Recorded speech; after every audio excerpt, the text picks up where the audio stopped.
Guys, oh. Yung baby namin. 17 days old. Nakakahawak niya ng dedo niya, guys, oh. Ng bottle milk niya, oh. Nakakahawak na ng bottle milk. 17 days old today. 17 days old today si Ara. Nakakahawak na ng bottle milk niya. Grabe ang advance niya. Oh. Saan ba kayo? Okay ba? Hawak niya na yung bottle milk niya.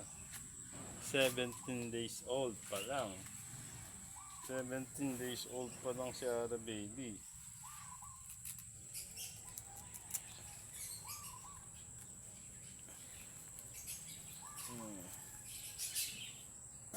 17 days old pa lang ako.